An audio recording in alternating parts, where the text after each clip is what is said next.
deberíamos de facilitar que igual que ahora se busca en la promoción de vivienda que haya una cooperación entre la promoción pública y la promoción privada como instrumento, digamos, dinamizador y como ejecutor, digamos, hábil, ¿no? O sea, los promotores son hábiles ejecutando y la promoción pública tiene el suelo. Si nos ponemos de acuerdo y buscamos además la eficiencia pues, económica para que al final aquello tenga un resultado y sea sostenible, porque las cosas no son económicamente sostenibles, pues son un problema, o sea, son un lastre, pues hagamos que todo eso sea más fácil. No pensemos solo en dirigir desde normas, en dirigir desde planeamientos rígidos, ¿no? O sea, permitamos un poco más, y aquí hemos tocado el tema de las normas, que el tema de las normas es muy complicado, que enlaza un poco con los costes de la construcción, que antes me decías,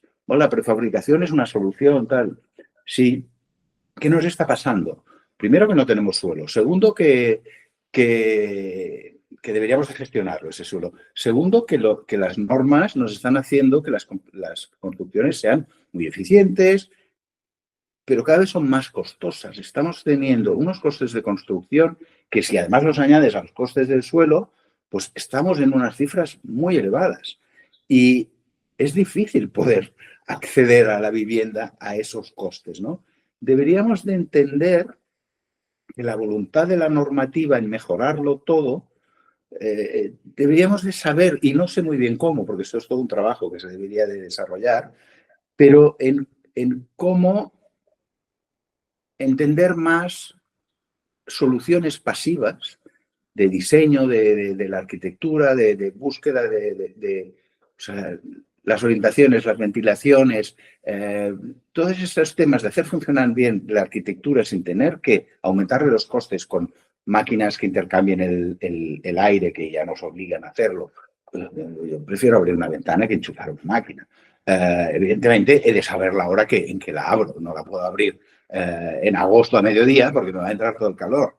Al revés, tengo que protegerme y ponerme una sombra, ¿no? Pero estas cosas que la arquitectura tradicional sabía, pues las hemos de recuperar, ¿no? Y entonces, y que eso nos permita no tener entonces que complicar mucho las construcciones porque los costes se disparan. Porque, claro, las normativas nos piden una exigencia que, si lo hacemos todo vía soluciones únicamente técnicas, técnicas me refiero a no por diseño, encarecemos.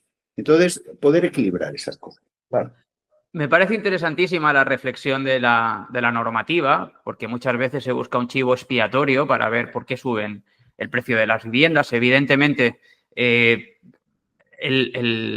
consenso general es que hay un déficit de oferta y esto pues encarece, evidentemente, aunque algunas administraciones o partidos políticos no lo quieran ver o nieguen la evidencia, sí. Pero esta reflexión que haces respecto a la normativa yo creo que es muy interesante en cuanto a soluciones que ya se adoptaban desde la arquitectura, ¿no? Que ahora se han modernizado y vía tecnológica y vía normas encarecen el precio de la vivienda. Esto lo enlazo sobre todo con la época de la burbuja inmobiliaria, donde había pues una construcción masiva, había mucha construcción, mucha producción de vivienda, pero a la contra, ¿crees que en esa época se perdió el valor que crea el arquitecto más allá de lo económico? Es decir, del crear viviendas, porque estamos viendo, sobre todo en principios de los 2000, algunas viviendas que no crean hogares, digamos, ¿no? Y esto pues está... Bueno, se ve, ¿no? Ha cambiado muchísimo la arquitectura en 20 años. ¿Eres de la misma opinión, Freddy?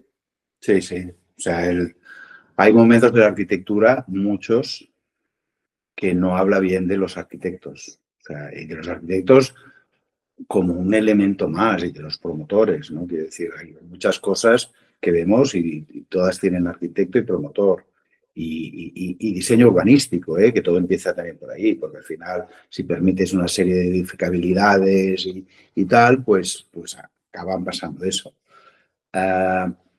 Yo no quiero acusar a los arquitectos, al revés. Yo lo que me gustaría es que se les escuchase más, porque muchas veces el problema es que se van a soluciones porque ya se conocen, porque ya se han hecho en otros, porque están seriadas, porque no quieren investigar o asumir un concepto diferente y se le pide que no lo piense tanto, que vaya más a un aprovechamiento de los metros, a una distribución, a un cumplimiento de normativas y basta.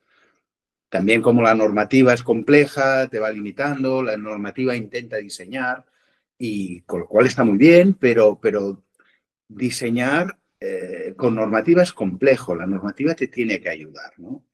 Entonces, yo creo no solo en los arquitectos estrellas, sino en todos los arquitectos. Todos los arquitectos seguro que saben hacerlo muy bien, pero tienen que tener la oportunidad, tienen que dejarles confiar un poco en ellos y no porque una cosa se piense más va a ser más cara, porque eso ya es un tópico en la construcción o la promoción de que si el arquitecto quiere diseñar algo, pues acabará complicándolo y acabará encareciéndolo. Yo creo que no, o sea, también hay muchos ejemplos de que al revés, pues, vale, tenemos estos medios, pues intentemos afrontar y pensar cómo, que este es el día a día que nos enfrentamos siempre. Todos tenemos nuestros clientes que tienen sus presupuestos.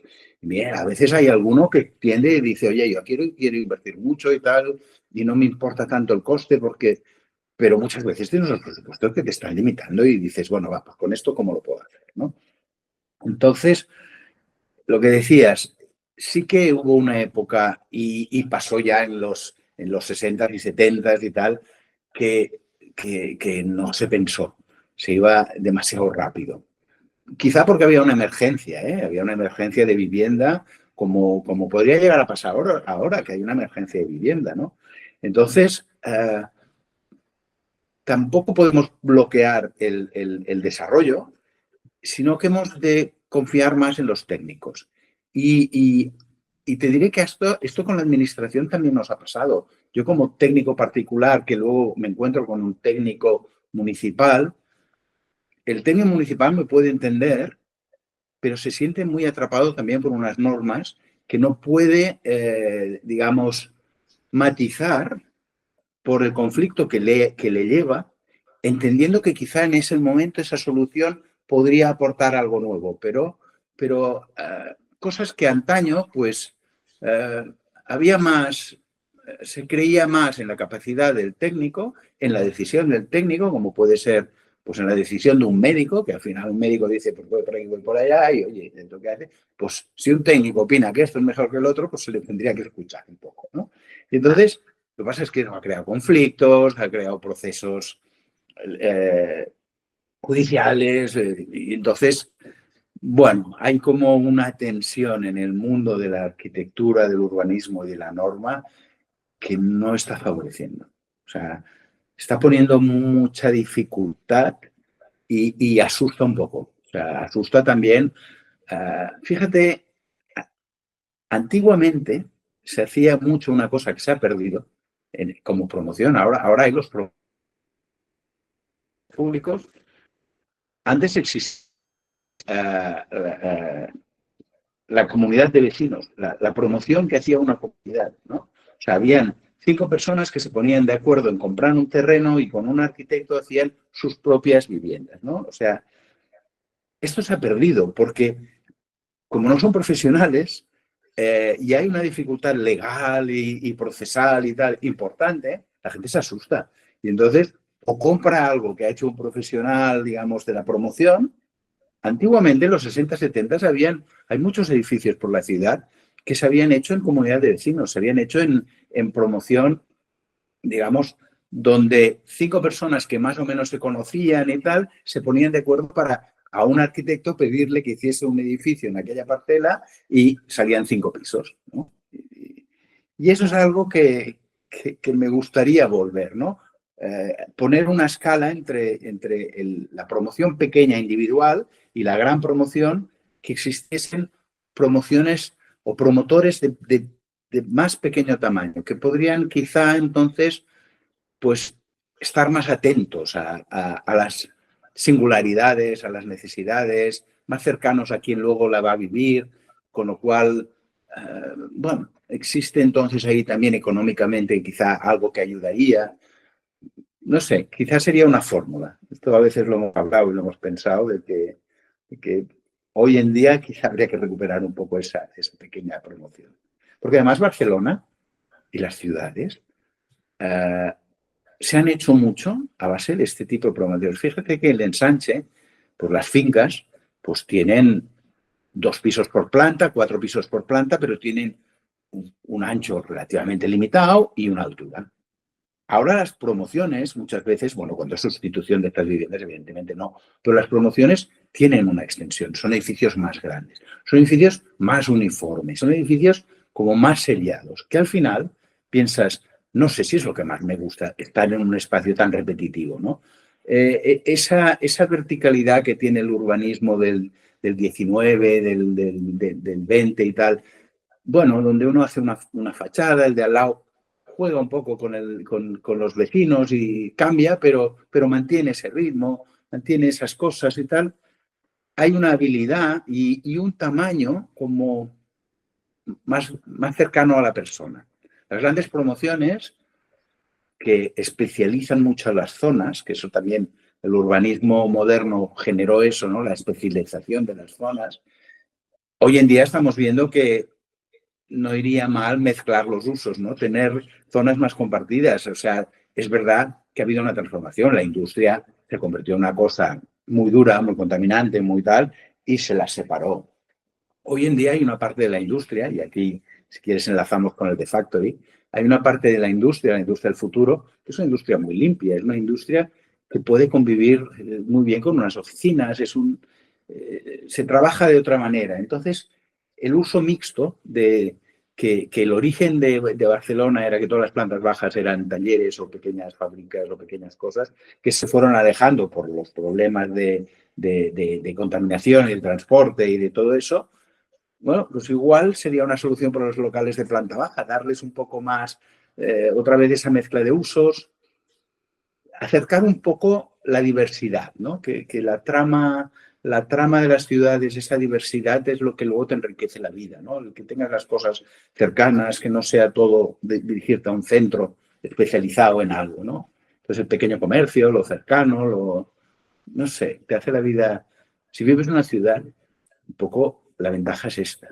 Dices, pues aprovéchate de que tienes las cosas cerca, ¿no? Y creo que es algo que es una asignatura pendiente.